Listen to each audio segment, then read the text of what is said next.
욥이 일어나 겉옷을 찢고 머리털을 밀고 땅에 엎드려 애비하며 이르되 내가 모태에서 알몸으로 나왔은즉 또한 알몸의 그리로 돌아가올지라. 주신 이도 여호와시요 거두신 이도 여호와시니 여호와의 이름이 찬송을 받으실지니이다 하고, 이 모든 일에 욥이 범죄하지 아니하고 하나님을 향하여 원망하지 아니하니라. 아멘.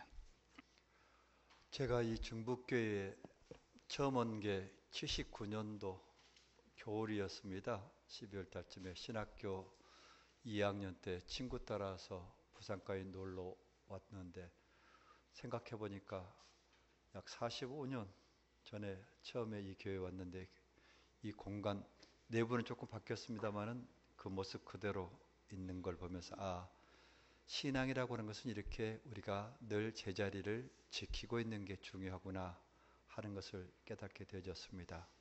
제자리를 잘 지키는 것에 큰 은혜인데, 저는 또 깜짝 놀란 게 하나 있었습니다.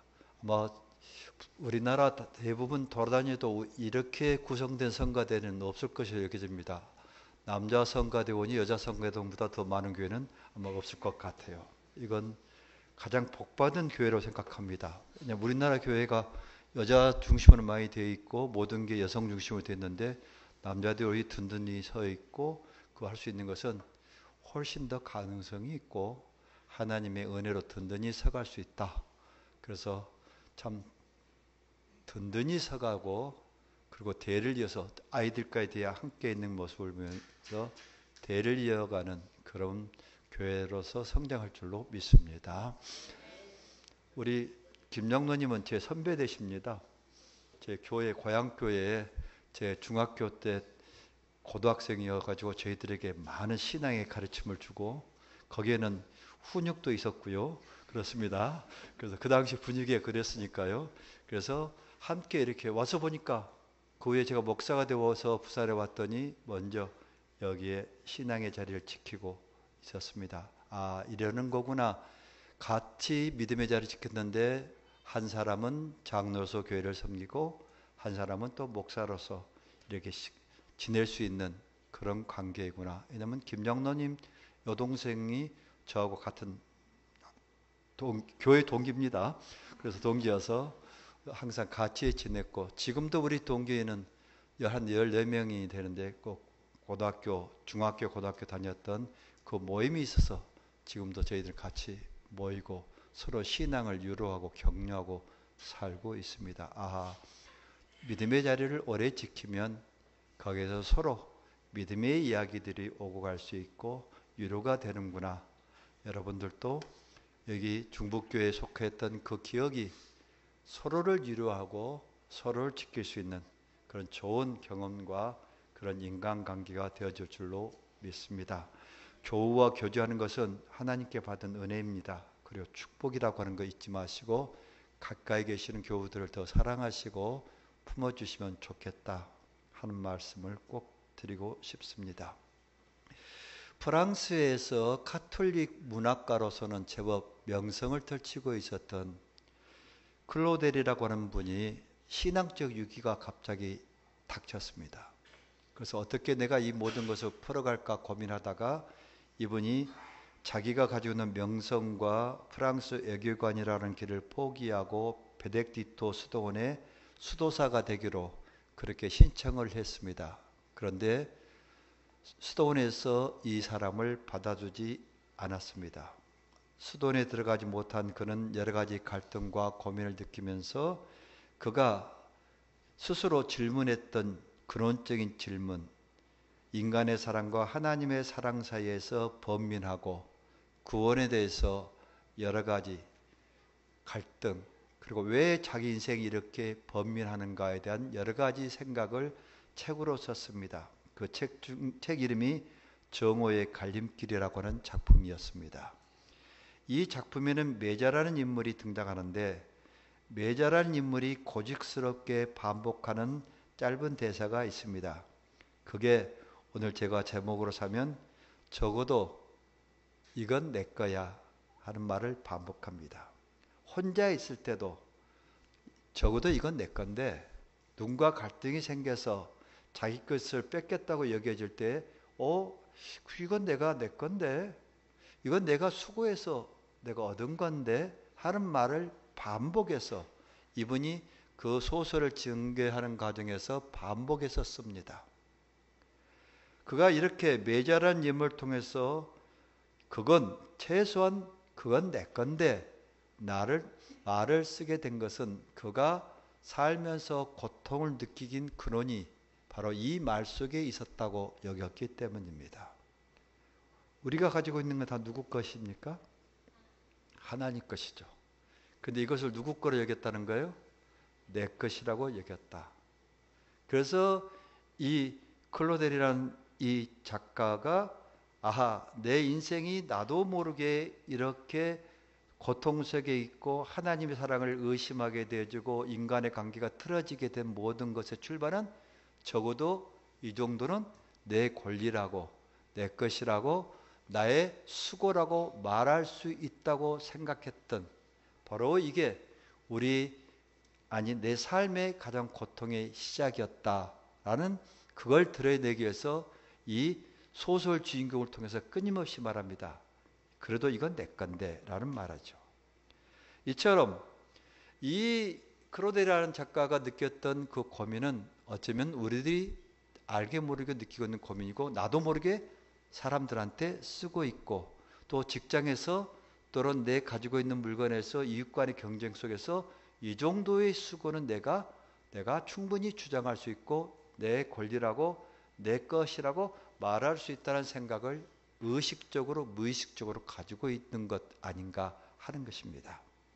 적어도라는 말 속의 의미를 다시 생각해 보니 이는 양보할 수 없는 부분이고 더 이상 내줄 수 없는 나의 자존심이기도 하고 최소한 내 수고의 대가, 내가 고생하며 지켜온 어떤 업적 이런 것이란 말로 표현할 수 있는 단어라 저는 그렇게 이 글을 읽으면서 생각하게 되어졌습니다.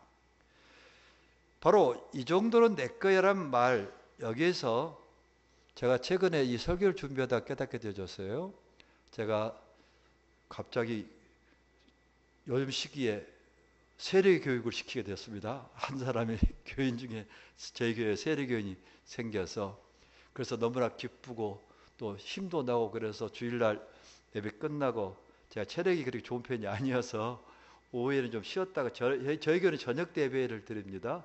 그 제가 푹 쉬어야 되겠다 생각해. 그런데 바로 고등학생이어서 집으로 갔다 다시 오기 어려우니까 세례 교육을 제가 몇 년 만에 이제 시킨 거예요. 이거 기분이 뜨기도 하고 좋고 그런데 주일날 예배 끝나고 나니까 몸이 좀 힘이 빠지고 목이 조금 가렵고 그래서 그냥 멈춰야 되나 말아 하는데 이 정도는 내가 견딜 수 있어라고 생각하고 소리 내어서 마이크 없이 그 혼자니까 교회당 앞에서 열심히 했습니다. 그랬더니 옆에 있는 친교실에서 같이 교인들하고 친교를 나누고 있던 제 집사람 집에 돌아와서 하는 이야기가 뭘 그리 열심히 해? 이렇게 이야기를 하는 거예요. 몸이 목소리가 점점 갈리는 목소리가 들리는데 왜 그렇게 끝까지 큰 소리를 내고 해? 그래서 아마 나도 이제 나이가 먹어서 귀가 어두우니까 나도 모르게 소리가 올라가는가 봐 했습니다. 그런데 그날 지나고 그 다음날 약속이 있어서 사람을 만나기 위해서 장거리 여행을 갔다고 했더니 목이 딱 가라앉아서 목소리가 사실 수요일부터 안 나오기 시작해서 제가 이거 어떻게 가야 되나 고민을 했습니다. 그때 깨달았어요. 이 정도 내 몸이니까 이 정도는 내가 견딜 수 있을 것 같아라고 제가 이 정도는 내 몸은 내가 알아. 이 정도는 내가 잘 견뎌왔어 라고 내 것이라고 생각하고 진행했더니 무리가 갔고 그 덕분에 내가 끙끙 앓고 나서 걱정이 시작된 거예요. 내가 중북교회 말씀을 맡았는데 이러다 못 가면 어떡해요? 큰일 났네. 그래서 안 맞아본 제가 닌겔이라는 걸 처음으로 가서 맞았습니다. 닌겔을 맞고 또 약국에서 병원 가서 약을 먹었는데 안 나오니까 또 다른 이게 나쁜 모습이에요. 또 다른 병원 가고 또 새로운 온 환자처럼 또 감기약을 터가지고 그냥 2개씩 이렇게 먹고 그러게 여기까지 오게 되었습니다. 그때 깨달았어요. 내 몸도 내 것이 아닌데 내 것이라고 생각했더니 거기서부터 뭐가 시작되었다? 무리가 왔고 내 걱정 근심이 시작되기 시작했다. 내 경험, 내가 잘 알아. 내가 충분히 많은 실패를 통해서 내가 알고 있는데 이 정도는 내가 할 수 있어 라고 결정했는데 그 결과가 또다시 실패였어요.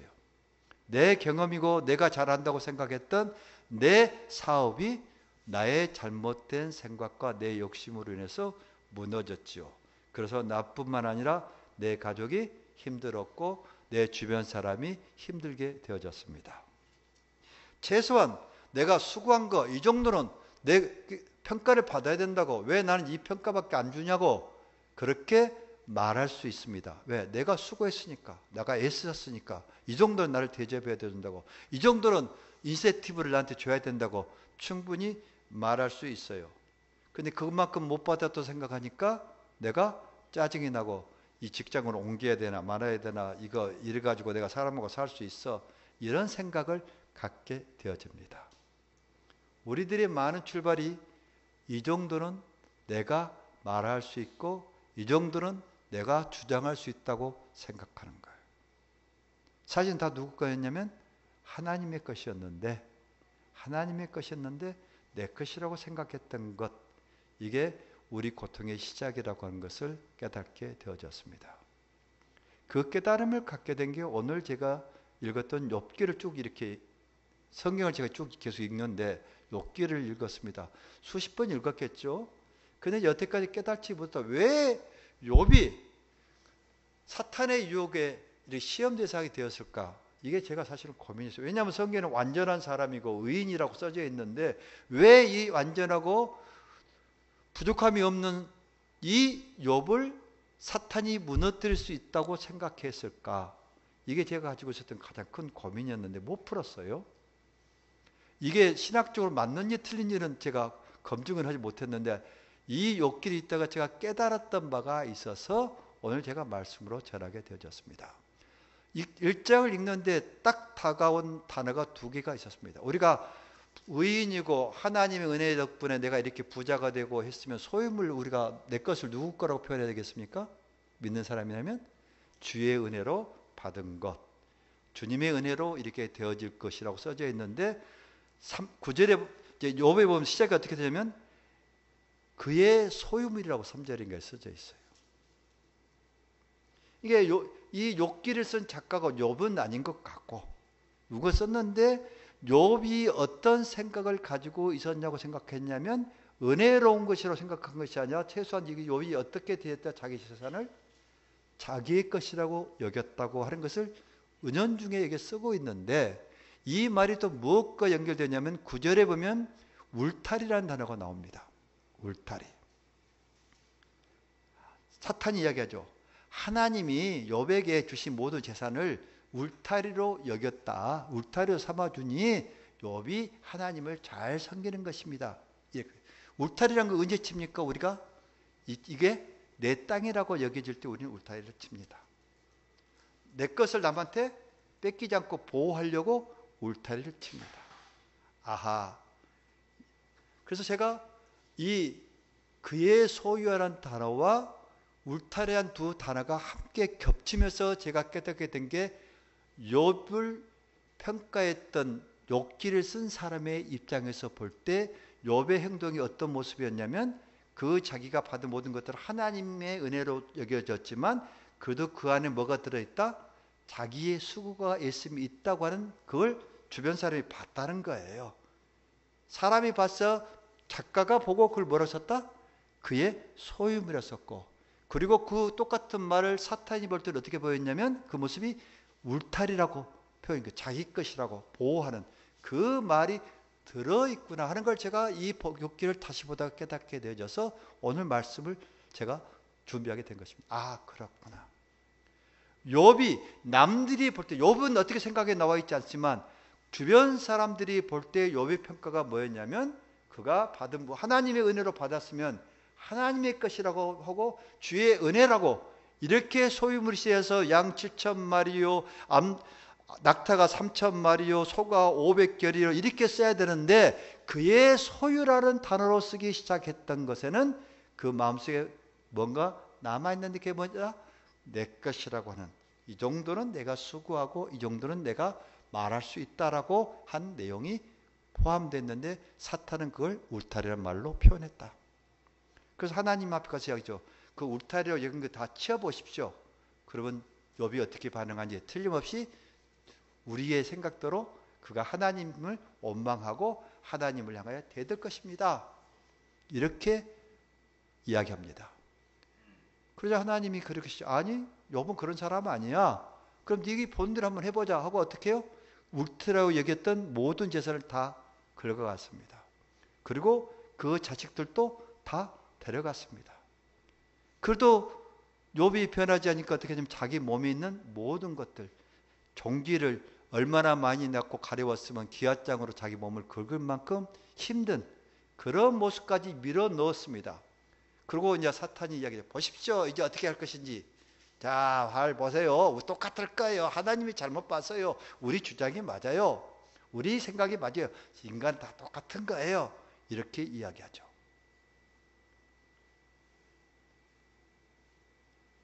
그런데 그 모습을 누구만 봤냐? 사탄만 본 게 아니라 욥의 주변에 있던 친구들도 봤고 많은 사람들이 보면서 욥이 어떻게 반응한지를 다 기다리고 있었습니다. 욥이 어떻게 하는가 보자. 욥에게 아무것도 남지 않는 그 자리에서 한순간 모든 것을 잃어버린, 그것도 자기 자식을 잃어버린 그 상황 속에서 욥이 어떻게 행동하는지 많은 사람이 주시하고 보고 있습니다. 그런데 전혀 생각하지 못한 행동이 욥이 합니다. 오늘 우리가 봉독한 말씀이죠. 욥이 고백합니다. 내가 모태에서 알몸으로 나왔사온즉 또한 알몸이 그리로 돌아가올지라. 이 말을 새번역 성경은 아주 쉽게 번역을 했습니다. 모태에서 빈손으로 태어났으니 죽을 때도 빈손으로 돌아갈 것이니라. 내 것이 없다.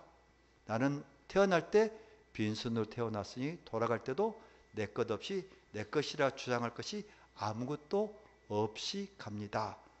그리고 말합니다. 이 모든 것을 하나님 이름이 찬양받아야 합니다. 자기가 할 수 있는 것은 하나님의 영광을 드러내는 것밖에 없습니다. 왜? 나는 태어날 때 내 것이도 주장할 수 있는 것도 없었고 죽을 때도 내 것이라고 주장할 것이 없으니 살아있는 동안은 내가 할 수 있는 말은 오직 하나밖에 없습니다. 하나님께 영광을 돌립니다 하는 이야기였습니다. 그동안 내 것이라고 여긴 것들이 내 것이 아니었다는, 여호와 하나님의 것이었다는 믿음을 고백했습니다. 자신은 오직 하나님의 은혜로 살아왔다고 그가 깨닫고 고백했다 것입니다. 내 것이라 여긴 것들에 대해 철저하게 반성했습니다. 자신의 위치가 어떤 것인지 깨닫게 됩니다. 욥이 깨달았지만 모든 것은 다 하나님의 것이고 나는 누구다? 청직이다. 나는 관리할 뿐이지 소유자가 아니다. 이게 욥이 보여준 신앙의 고백이었죠. 이 고백으로 인해서 욥의 고통의 충격이 다르게 느껴졌습니다.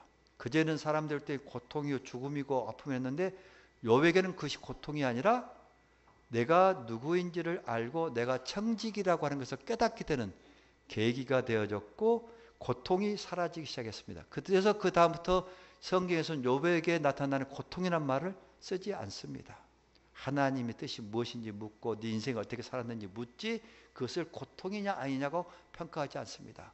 이 말하기 전까지는 욥이 자기 부인과에서도 당신 저주하고 죽어버려, 하나님을 욕하고 죽어버려라고, 네가 얼마나 고통스러운지 네 자신이 알잖아, 긁고 득득득 긁고 있어, 이런 말로 고통을 나타나는 현실들이 주어졌는데 자신의 것이 아니라고 표현하고 모든 것은 하나님의 것이라고 고백하고 났더니 자기에게 주어진 어떤 충격도 그것이 고통이라고 여겨지지 않게 되어진 겁니다. 이게 신앙이에요. 우리에게 고통이 없는 게 아니에요. 아픔이 없는 게 아니에요. 질병이 없는 게 아닙니다.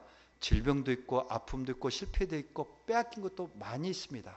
근데 그 모든 것을 받아들인 나의 태도가 하나님 앞에 서기 전에는 내 것이라 여길 때는 고통이 없고 분노가 있고 미움이 있고 내가 언젠가는 가만 안 둘 거야. 그 복수심도 있고 뭔가 내 속에 있는 불끈불끈 타오르는 이 분노감이 있었는데 딱 이 모든 것들은 아무것도 아니고 빈손으로 왔는데 내가 무엇이 더 이상 필요하겠어. 하나님 앞에 서서 살아가는 것이 중요하지. 깨닫게 났더니 그 다음에 오는 고통이 고통으로 여겨지는 것이 아니에요. 그걸 한마디로 했죠. 합심하여 선을 이루게 될 것이라고 받아들이는 태도로 바뀌게 된 것입니다.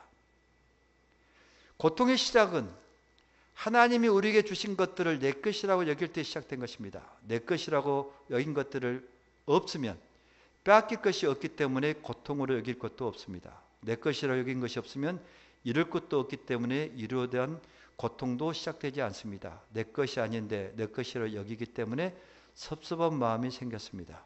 하나님이 주신 것인데 하나님이 주신 것임을 잊고 내 것이라고 생각했기 때문에 그것이 내 속에 고통으로 심겨져 있었다 하는 것입니다. 이런 고통의 시작을 벗어날 수 있는 길은 오직 하나입니다. 모든 것은 내 것이 아니고 하나님의 것이라고 인정하는 것. 이게 아픔과 고통과 미움과 질투와 두려움에서 벗어날 수 있는 그 새로운 출발점이 되는 것입니다. 내 것이 아니니까 뭐 빼앗겨도 내가 손해볼 게 별거 없어요. 내 것이 아니니까 잃어버려도 그렇게 아쉽지 않아요. 집착과 섭섭함이라고 하는 것에서 내가 벗어날 수 있게 되는 것이 아니겠습니까? 고통의 씨앗을 뽑아내고 고통의 자리에서 벗어나는 길은 내 것은 하나도 없다고 고백하는 것입니다. 고통의 씨앗은 내 안에 자리 잡지 못합니다. 고통의 씨앗이 자리 잡지 못하니 뿌리를 내릴 수 없고 고통도 내 안에서 성장하지 않습니다. 오히려 고통은 우리 안에서 점점 희미해져 가고 사라지게 될 것입니다. 고통에서 벗어나는 시작은 지금 내 자신이 누리고 있고 행할 수 있는 모든 것들이 내 것이 아니라 하나님의 것이라 이렇게 인정하는 것입니다. 하나님의 것이라 인정하게 되면 이게 아무것도 아니라는 걸 느끼게 됩니다. 뭐 남자들은 대부분 군대에다 갔다 왔습니다만은 군대 이야기는 남자들 하는 거 여자들 싫어합니다만은 제가 군대에 있어서 병장으로 있었습니다. 그리고 고참으로 채고 있다가 나오니까 제 밑에 위하고 기수가 12달 차이 나니까 제가 고참 생활을 아주 오래 했습니다. 그리고 우리 동기 중에서 제가 제일 빨랐기 때문에 고참으로서는 아주 큰 권세를 쥐고 있었는데요. 그때 뭐 여러 가지 쫄병들 막 시켰을 거 아닙니까? 그럼 파이 누워서 야 뭐 필요해 다 갖다 주고. 그런데 딱 제대하고 나오니까 그 모든 것이 다 누구 것이었어요? 내 것 아니었어요. 군대 있을 때 군대 것이지 군대 나오면 어떻게 해요? 내가 제대한 것 동시에 내가 모두 누렸던 거 다 멈추고 와요. 집에 와서도 제가 가만히 누워가지고 있으면서 야 우리 여동생 하나 있거든요. 야 뭐 가져와 그랬더니 저거 이렇게 해요. 여기가 군대인 줄 알아? 이렇게 이야기해요. 우리가 끝나면 다 끝나는 건데 하나님의 것인데 아직도 내가 어떻게 해요? 내 것이라고 군대에 있는 줄 알아요. 제가 지금 자꾸. 그래서 동생한테 시키고 뭐 안 해주냐고 이렇게 섭섭해하고 이런 모습들을 지니고 혹시 여러분 계시지 않습니까? 우리가 다 하나님의 것이라고 인정하면 되는데 하나님의 것이라고 인정하지 못하고 있으니 그렇습니다. 그러니 우리가 지금 내려놓아야 할 것은 소유라고 하는 거예요. 뭔가를 소유할 수 있다? 내가 소유해야 된다? 소유하고 있으니 이건 내 것이다 하는 생각. 소유는 믿음의 반대예요. 믿음은 주님을 따라가는 것이고 주님과 함께 사는 것이지 내가 그걸 소유하고 누리는 게 아니죠. 우리가 있는 자리는 주님 안에 있으니 주 안에서 살아가는 것이고 주님께서 주시는 것들을 제공받은 대로 살아가는 거예요. 소유하고 살고 붙잡고 있는 건 아닌데 우리는 자꾸만 불안하니까 소유하려고 하는 것이죠. 우리는 꼭 기억해야 됩니다. 지금 내가 소유하고 있다고 생각하는 것, 내가 누리고 있다고 생각하는 것, 지금 행할 수 있다는 모든 영향력은 내 것이 아니라 하나님이 내게 잠시 주신 것이고, 그것은 내가 임시 맡아서 보관하고 있는 청지기에 불과하다는 것입니다. 그 말을 욥은 이렇게 고백했습니다. 주시는 이도 여호와시요 거두시는 이도 여호와이시니라. 그러니 나는 그것을 내 것이라고 말할 수도 없고 그걸 내가 나의 권리라고 표현할 수도 없다. 이 사실, 모든 것이 하나님의 것이라고 고백하면 우리가 지금 겪고 있는 고통의 자리에서 평강과 은혜의 자리로 변하게 될 것입니다. 우리 1년간 지내면서 12월에 정리할 때 있잖아요. 혹시 더 많이 뭔가를 가져야 되겠다는 욕심에 있으면 이 정리가 잘 안 됩니다. 욕심 때문에 더 버려야 되는 거. 12월은 뭘 해야 되냐면 내가 지난 1년 동안 살면서 더 갖고 싶어서 몸부림친 욕심들을 내려놓는 걸 정리하는 달이에요. 또 반대로 12월은 어떤 달이냐면 보내야 되는 달이에요. 나를 힘들게 하고 고통스러워서 내 뿌리 속에 남아있는, 내 마음속에 남아있는 아픔, 배신, 분노, 미움, 이것들을 내가, 이거 내 거 아니에요. 누구가 나한테 준 거예요? 다른 사람이 나한테 준 거잖아요. 다른 사람이 나한테 심어준 거잖아요. 그러니까 누구한테 줘야 되는 거예요? 되돌려 줘야 되죠. 내게 미움을 줬던 사람, 나한테 고통을 줬던 사람 되돌려 주는 게 보내면 되는 거예요. 이게 12월 때 우리가 정리한다는 건 뭐냐? 내게 1년 동안 받았던 모든 것들 내 것을 여기지 말고 보내줘요. 내 감정을 가지고 내가 두고 봐라고 내 속에 있는 마음을 가지지 말고 보내주는 달이다. 보내주기 위해서 정리하는 것이죠. 그리고 우리 장로님이 기도하셨던 것처럼 그래서 세상의 것은 정리하는 12월이고요. 또 12월 달은 대림절이잖아요. 새로운 걸 기대하고 시작하는 날이에요. 그러니까 믿음의 세상으로 새롭게 열기 위해서는 세상의 것을 어떻게 해야 된다? 정리하고 보내는 달이 12월 달이에요. 이게 대림절 기간의 의미예요. 그러니 여러분들 미워하고 아파했던 것들은 다 보내야 되는 거예요. 보내는 마음으로 12월 달 우리가 정리하려면 소유한다는 생각을 버려야 된다. 우리는 주님께서 주신 것을 맡아서 일하는 청지기에 불과하다. 청지기라는 생각을 가지고 12월 달을 살아가는 것이 우리의 믿음의 태도고 자세라고 하는 것입니다. 마지막으로 우리가 주신 이도 여호와여 거두신 이도 여호와라는 고백에는 다른 의미가 하나 들어있습니다. 그 말은 내가 누군지를 분명히 깨달았다는 표현입니다. 나는 누구인가? 나는 소유자가 아니라 관리자라는 것입니다. 성경적 표현하면 청지기라고 하는 걸 내가 깨달았습니다 하는 것입니다. 내가 청지기로 살아야 되는데 청지기로 살지 않았기 때문에 내가 이런 고통을 당하고 있으니 이제는 청지기로 살아가겠습니다 하는 고백을 하는 것입니다. 청지기란 것은 다른 말이 아니라 내가 주인이 아니라는 것을 아는 사람을 청지기라고 말합니다. 그러니까 분명히 알아요. 청지기는 열심히 일해야 됩니다. 열심히 일해서 주인이 나한테 맡겨준 달란트, 5달란트를 몇 개로 또 10달란트로 만들든지 또 2달란트 받았으면 4달란트 만들든지 여러 개 노력해서 애써서 수확을 얻어야 되고 결실이 있어요. 누구의 수고가 들어갔습니까? 주인의 수고입니까? 아닙니다. 내 수고예요. 내가 수고했으니까 5달란트가 10달란트가 되어졌죠. 2달란트가 4달란트가 되어졌어요. 근데 그걸 누가 가져가요? 주인이 가져가요. 이건 내가 수고하고 애썼어도 내 것이 아니고 그건 누가 가져가는 것이다? 주인이 가져가는 것이다. 하나님이 가져간 것이다라고 아는 사람이 청지기예요. 그럼 그 사이에 청지기는 뭘 얻었습니까? 그 주인 것을 놀리고 그걸 키우는 동안 내가 먹고 살았어요. 내가 먹고 사는다고 누가 사는 거예요? 내 가족이 함께 살았어요. 하나님이 내게 맡겨주신 것을 열심히 충성해서 늘리고 또 늘리고 키워서 누구한테 맡겼냐면 다시 하나님한테 돌려보내며 하나님 주신 거 했어요. 아무것도 안 남은 게 아니라 내가 그동안 하나님의 은혜 가운데 주신 것을 열심히 일했기 때문에 내가 건강하게 살았고 내 가족이 함께 먹고 살았고, 그리고 내가 지금 잘 살고 충성된 종이라고 내가 칭찬받고 평가를 받아서 어디로 가든지 저 사람은 주인을 위해서 열심히 일하는 사람이야 라고 평가를 받아서 내가 살아가는데 사람들로부터 충분히 인정받는 그 모든 것을 이미 얻었어요.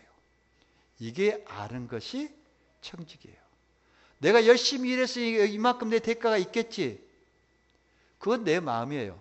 주고 안 주고는 주인 마음이에요.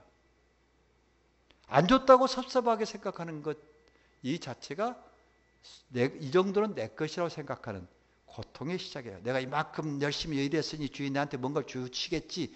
기대할 게 없다는 거예요. 나는 이미 대가로 청직에 살면서 먹고 사는 것들을 이미 하나님한테 얻었어요.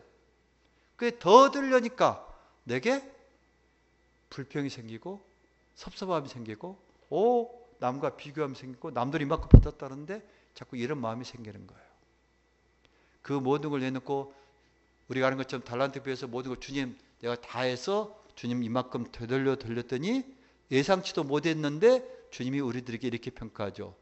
착하고 충성된 종이로구나. 네가 작은 일에 충성했으니 너에게 더 큰 걸 맡기겠다고 이렇게 주신 것이죠. 우리들에게 할 수 있는 말은 내가 애쓰고 노력한 것들은 당연한 것이어서 이 모든 것들로 인해서 내가 내 권리라고 주장할 것도 없고 섭섭할 게 없다. 왜? 나는 청직이니 주인한테 돌리는 거예요. 내가 주님한테 대부받은 거 아니에요. 대부받아서 어떻게 해요? 이자만 주고 끝나잖아요. 근데 우리 대부받아서 갚을 수 있는 게 없어요. 왜? 예수님이 자기 생명을 내놓아서 우리를 구원해 주셨기 때문에 그 생명을 통해서 생명을 우리에게 대부해 주신 거 아닙니까? 생명을 우리에게 주셔서 우리가 구원받은 자로 천국 백성으로 소망을 가지고 살 수 있도록 이미 더 좋은 것을 우리가 받았는데 그걸 빼고 내가 갚아야 된다면 뭘로 갚아야 돼? 내 생명으로 갚아야 되는데 온 천하보다 더 귀한 내 생명으로 갚을 게 뭐 있습니까? 아무것도 없잖아요. 그러니 소유한다는 생각을 우리가 갖지 않는 것, 이것이 12월 달 우리가 우리 스스로를 돌이켜봐야 할 기준이 될 것입니다. 그래서 우리는 할 말은 오직 하나뿐입니다. 주께서 주신 모든 것 주님께 돌려드립니다. 주님 때문에 여기까지 잘 살았습니다. 주님의 은혜에 금년 2024년 잘 살았습니다. 그래서 뒤에 붙는 말이 무슨 말이에요? 감사합니다. 감사합니다는 말이 우리가 주님께 드릴 수 있는 말이고, 주님께 영광을 돌린다고 하는 말을 저는 뭘로 영광을 돌릴까 고민을 많이 했는데, 제가 여기 목사 되면서 세월이 흘러갈수록 느낄 수 있는 딱 한마디예요. 감사합니다. 감사합니다는 말 외에는 하나님께 우리가 영광을 돌릴 수 있는 게 없더라고요. 아무것도 없는데요. 내가 가지고 있는 거 다 주님이 주신 것이고 다 주님한테 받은 건데 뭘 가지고 주님한테 감사하고 내가 이만큼 주셔서 하겠습니까? 바치겠습니까? 내 마음이 감사합니다. 이 마음으로 내놓은 것밖에 없다. 잊지 마십시오. 우리는 알몸으로 나서 알몸으로 갑니다. 그리고 알몸으로 태어나서 주님께서 주신 것을 가지고 마음껏 누리고 살았습니다. 가기 전에 우리가 꼭 해야 될 일은 내 이 모든 것 주님께 받았으니 주님 감사합니다. 이 말, 이 고백 꼭 이 고백을 가지고 누굴 만나고 기다리셔야 되겠습니까?